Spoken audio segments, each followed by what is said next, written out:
বিশ্বকাপের ডামাডোলে বড় বাঁচা বেঁচে গেল টাইগাররা। না হলে জিম্বাবুয়ে সিরিজে তাদের হতশ্রী পারফরম্যান্স সমালোচনার শুলিতে চড়াতো গোটা দলকে।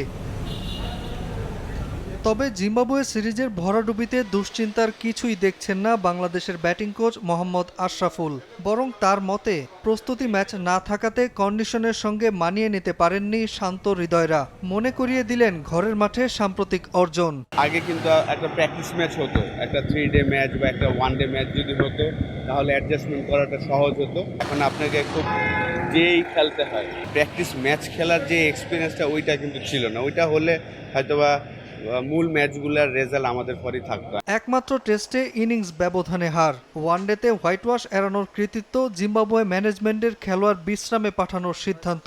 তাই এখন প্রশ্ন উঠছে, অস্ট্রেলিয়া সিরিজে কি পরিণতি অপেক্ষা করছে টাইগারদের সামনে।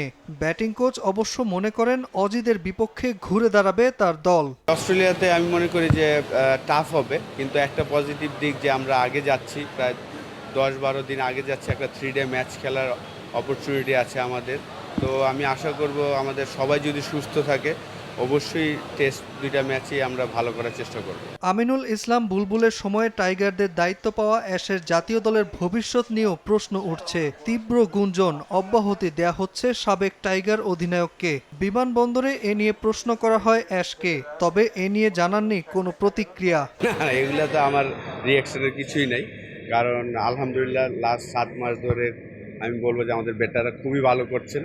একটা সিরিজ খারাপ হতেই পারে, একটা টেস্ট ম্যাচ খারাপ হয়েছে, এর আগের 4টা টেস্ট ম্যাচে কিন্তু অসাধারণ খেলেছেন আমাদের ব্যাটসম্যানরা।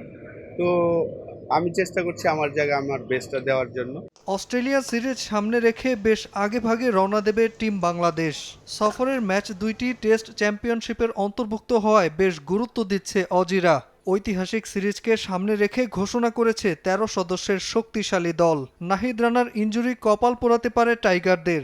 লঙ্কা প্রিমিয়ার লিগে না গিয়ে এই সিরিজ খেলার জন্য প্রস্তুত হচ্ছেন তাসকিন আহমেদ। খুব শীঘ্রই ঘোষণা হবে টাইগার স্কোয়াড। আগস্টের 13 তারিখে প্রথম টেস্ট।